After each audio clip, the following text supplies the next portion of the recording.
Learners, I hope everybody is working hard to develop a new skill which is known as machine learning using Python. तो decision tree के बारे में हम लोग बात कर रहे थे। तो पार्ट वन में हम लोगों ने डिसीजन ट्री के कॉन्सेप्ट को समझा था, थ्योरेटिकल कॉन्सेप्ट को। अब पार्ट टू में हम लोग देखेंगे कि डिसीजन ट्री के कॉन्सेप्ट को पाइथन यूज़ करके कैसे मशीन लर्निंग मॉडल डेवलप करते हैं। इससे पहले कि पार्ट टू में हम लोग मूव करें, लिटिल बिट रिकैप कर लेते हैं what was the basic understanding of part one of decision tree. तो पार्ट वन में हम लोगों ने पहली बात सीखी थी कि डिसीजन ट्री एल्गोरिथम जो है हमारी एक सुपरवाइज्ड लर्निंग है। इस एल्गोरिथम को यूज़ करके हम लोग क्लासिफिकेशन एंड रिग्रेशन दोनों टाइप की प्रॉब्लम को सॉल्व कर सकते हैं, ठीक। But the most important thing जो हमको याद रखनी है कि जब भी जो मशीन लर्निंग मॉडल हम बनाने जा रहे हैं, अगर वो मॉडल जो बना रहे हैं अगर वो यस नो के आंसर पे बेस्ड है, ठीक, या मल्टीपल इफ एल्स की कंडीशंस यूज़ करके वो मॉडल डेवलप कर रहे हैं, तो हम लोग कौन से कॉन्सेप्ट यूज़ करेंगे? Decision tree. For example, suppose हम एक मशीन लर्निंग मॉडल बनाना चाहते हैं जो ये प्रिडिक्ट करे कि कोई भी स्टूडेंट पास होगा या फिर फेल होगा, ठीक। तो हम जानते हैं कि पास और फेल होने के लिए there there may be multiple conditions, कि कई लोग कहते हैं सर 75% से ज़्यादा अटेंडेंस होनी चाहिए, इंटरनल में 40% से मार्क्स ज़्यादा होने चाहिए, एक्सटर्नल में 40% से ज़्यादा मार्क्स होने चाहिए। तो तीनों केस में आप देखें हम बार बार क्या पूछ रहे हैं कि क्या तुम्हारी अटेंडेंस 75 से ऊपर है? आंसर आ गया यस। क्या आपके इंटरनल मार्क्स 40% से ऊपर है? उन्होंने कहा यस। क्या आपके एक्सटर्नल में 40% से ऊपर? Again we are telling yes. तो बार बार हम लोग क्या कर रहे हैं, इफ से क्वेश्चन पूछ रहे हैं और उस क्वेश्चन का आंसर क्या आ रहा है, या तो यस में आ रहा है या फिर नो आ रहा है।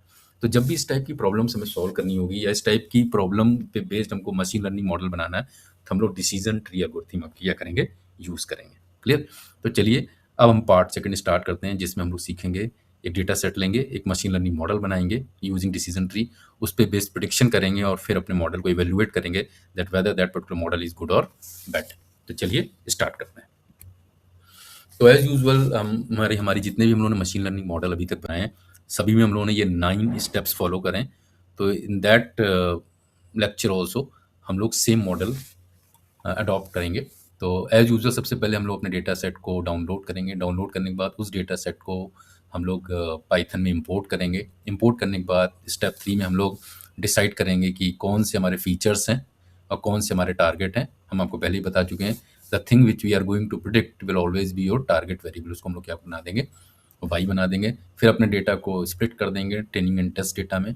Then we will import the module of the Python, जिसके थ्रू हम लोग डिसीजन ट्री मॉडल क्रिएट करेंगे। देन ट्रेनिंग डेटा सेट को यूज़ करके अपना मॉडल हम लोग क्या करेंगे? मॉडल अपना बनाएंगे, मॉडल को ट्रेन करेंगे। फिर उस मॉडल को पे बेस्ड हम अपना प्रिडिक्शन करेंगे। फिर उस प्रिडिक्शन को हम लोग क्या करेंगे? जो रियल टेस्ट डेटा था उससे क्या करेंगे? कंपेयर करेंगे, ठीक। और फाइनली हम लोग क्या करेंगे? अपने मॉडल की एक्यूरेसी निकालेंगे। और वी नो की एक्यूरेसी डिपेंड करती है कि जो प्रिडिक्शन और जो एक्चुअल दोनों से जो रिजल्ट आ रहा है, अगर वो सिमिलर आ जाता है तो हमारा मॉडल गुड है, अदरवाइज हमारा मॉडल बैड है। या हम ये भी कह सकते हैं 1 के जितने नियर बाई वैल्यू आएगी, ठीक, एक्यूरेसी की, उतना मॉडल हमारा बेटर माना जाएगा। तो चलिए एक डेटा सेट लेते हैं और इन जो 9 स्टेप्स हैं इनको एक-एक करके हम लोग डिसीजन ट्री मॉडल बनाने में इम्प्लीमेंट करते हैं। तो हमने एक डेटा सेट ले लिया और जो problem that we are trying to solve, that we want to develop a model to predict student will pass और फेल, ठीक। तो हम अपने मॉडल बनाना चाहते हैं जो ये डिसाइड करेगा कि स्टूडेंट पास हो रहा है या फिर आपका फेल हो रहा है। तो हमने एक नॉर्मल सा डेटा सेट ले लिया, स्मॉल डेटा सेट, जिसमें स्टूडेंट्स की अटेंडेंस है, स्टूडेंट्स के इंटरनल मार्क्स हैं और उसका रिजल्ट है वो पास और फेल है। क्योंकि डिसीजन ट्री सुपरवाइज लर्निंग है, इसलिए रिजल्ट वाला कॉलम भी हमें अवेलेबल होना चाहिए, ठीक। नेक्स्ट स्टेप में एज़ यूजुअल हम लोग क्या करेंगे? अपने तीनों जो पैकेजेज़ हैं उसको इंपोर्ट करेंगे। यहाँ पे क्योंकि हम लोग डिसीजन ट्री की प्रॉब्लम सॉल्व कर रहे हैं, तो हम लोग कौन सी एल्गोरिथम यहाँ पे इंपोर्ट करेंगे? डिसीजन ट्री क्लासिफायर मॉड्यूल को हम लोग क्या कर देंगे? यहाँ पे इंपोर्ट कर देंगे। इंपोर्ट करने के बाद हम लोग अपने डेटा सेट को पाइथन में इंपोर्ट करेंगे, ठीक। अगर आपकी CSV की फाइल है तो CSV, एक्सेल की फाइल हो तो यहाँ पे आप एक्सेल लेते हैं।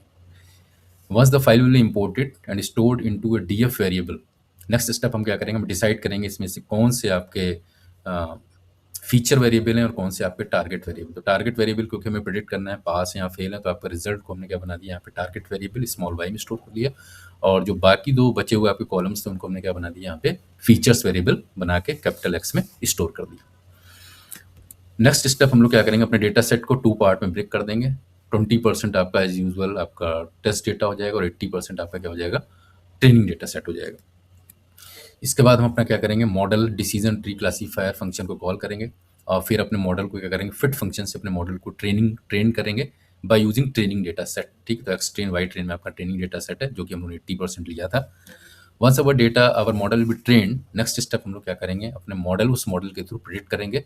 कौन सी वैल्यू प्रिडिक्ट करेंगे, जो आपने एक्स टेस्ट के लिए 20% डेटा आपने क्या कर रखा है, सेपरेट कर रखा है। ठीक, उस पे बेस जब भी आप प्रिडिक्ट करेंगे तो आप देखेंगे इस तरीके का कुछ आउटपुट आपका आ जाएगा, या तो पास आएगा या फिर आपका फेल आएगा। ठीक, फाइनली हम चेक करना चाहते हैं कि हमारा मॉडल, हम इवेलुएट करेंगे कि अवर मॉडल इज गुड और बैड। तो उसके लिए आपका गुड और बैड के लिए आपके पास फंक्शन कौन सा है, स्कोर फंक्शन है। आप स्कोर फंक्शन कॉल करेंगे, X test Y test test वाला डेटा पास करेंगे, और इसकी वैल्यू 1 के जितने नियर बाई आएगी उतना मॉडल आपका बेटर माना जाएगा। फॉर एग्जांपल मान लीजिए वैल्यू आ गई 0.92, तो इसका मतलब 92% आपकी डेटा की क्या है, सॉरी मॉडल की क्या है, आपकी एक्यूरेसी है। So in this way, in very simple steps we people can easily create our machine learning model decision tree. उस पे बेस्ड हम लोग प्रिडिक्शन कर सकते हैं। I hope that part is clear to all of you. Thank you so much.